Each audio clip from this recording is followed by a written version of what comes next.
अस्सलामुअलैकुम वरहमतुल्लाहि वबरकातुह। नाजरीन, आज हम आपके लिए एक नया वाक़या लेकर हाजिर हुए हैं जो कि बहुत ही खूबसूरत वाक़या है। ये वाक़या रमज़ानुल मुबारक की रहमतें फिर आम हुई।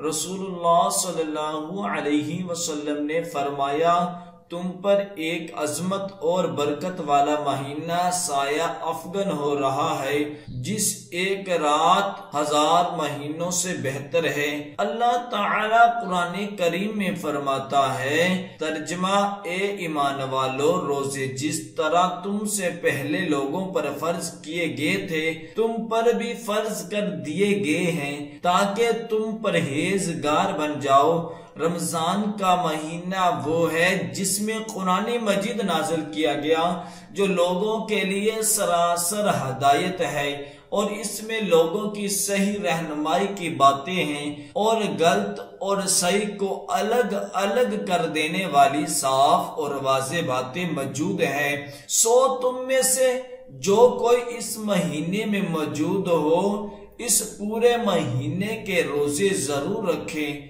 अल्हम्दुलिल्लाह, रमजान मुबारक की फिर रहमतें आम हुई। ये वो पकीज़ा साअतें हैं जिनमें जमाले हक पर तो फगन होता है, बातनी नेमतें हर तरफ फैलती हैं, इबादत के अनवार पर फशा होते हैं, पेशानियां अल्लाह की बारगाह समद में झुकी है, सजदों की लज़्ज़त अता होती है, बेदारी शब की अलामतें अहले ईमान को मिलती है, तिलावते कलाम पाक की फरानियां होती हैं, दरूदो सलाम के जमजमे गूंजते हैं, तस्बीह तकदीस के नगमे दिल रहा बनते हैं और एक ऐसी हमागीर कफियत कल्ब की नवाजिश होती है जिसे बस ईमान वाले ज़मीर ही महसूस करता है।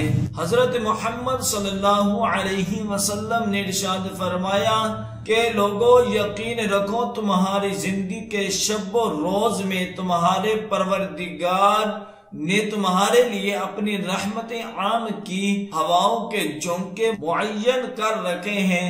याद रखो कि इन साअतों में अजीम नेमतें तुम्हारे ही लिए होती हैं।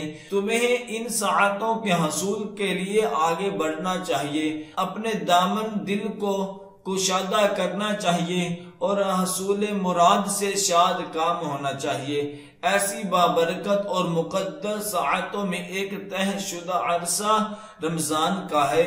वो कैसी अजमतों वाली साअतें हैं जिनमें कुरान मजीद जैसी अजीम और खातमे किताब हक नाजिल की गई है। हजूर अकरम सल्लल्लाहु अलैहि वसल्लम ने इरशाद फरमाया कि रमजान के 3 अशरे होते हैं। इसका पहला अशरा सरासर रहमत का है, दरमियाना अशरा नज़ूल बख्शिश का है और आखिरी अशरा तो अजाब से खलासी की तस्तावीज है।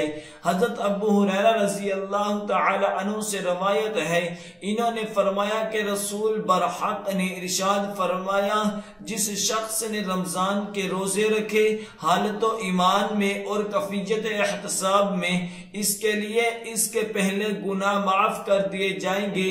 और जो शख्स रमजान में इबादत में मसरूफ रहेगा हालत ईमान में और कफियत एहतसाब के साथ, इसकी पिछली कोताहियां माफ कर दी जाएंगी। और जिस शख्स ने हालत ईमान और कफियत एहतसाब के साथ शब्बे कदर में इबादत की, इसकी गुजरी कोताहियां बख्श दी जाएंगी। इस हदीस का आम मफहूम तो वाज़ा है। 3 बातें इसमें तवज्जो तलब है।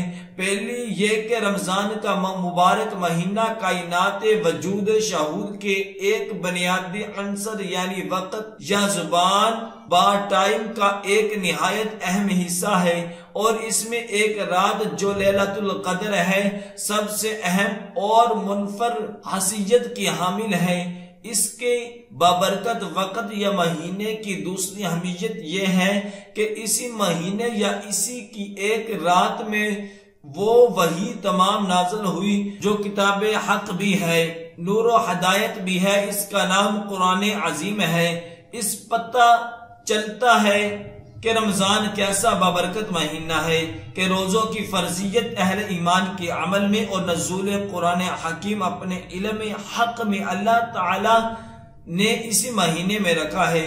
दूसरी बात यह है कि रमजान में रोजे तो फर्ज हैं, इस महीने का क़याम यानी इबादत रुबानी में लाजिमी है। मतलब यह है कि इस मुबारक महीने की साअतों को पकीज़ा मसनून में मशरू अशगाल के लिए इस्तेमाल करके इसमें बरकत व नेमत के हसूल की साई करनी चाहिए।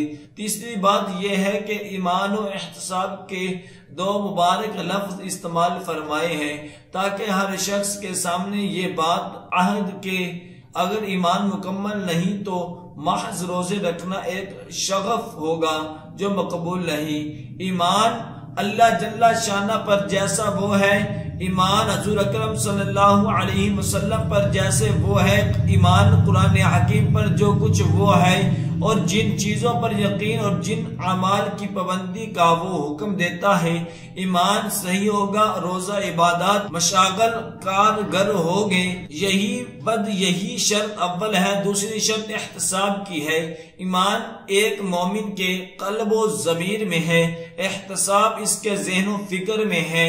एहतसाब का मफहूम यह है कि जिस्याम व क़याम या किसी भी दूसरे हुक्म की इत्तबा और हर एक अमल में दो बातें हो।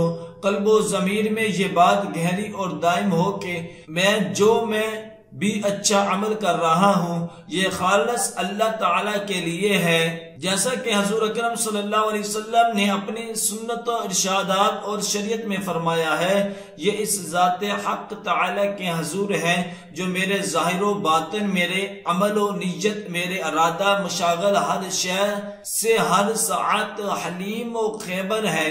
इसमें मेरा अखलास इसी ज़ात के लिए है और वही अपने फजल से उसे कबूल फरमाए। इसी तरह हर अमल में अपनी फिक्र व होश में ये बात हो कि हर अमल ठीक इस तरीक से अंदाज से मुकम्मल हो जो शरीयत और अहकाम दीन में वाज़ेह है, क्योंकि वही इसके सही होने का मियार है। इस तरह ईमान व एहतसाब पर अमल खैर की शराइत है।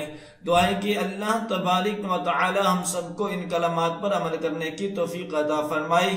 सदक़ल्लाहुल अज़ीम।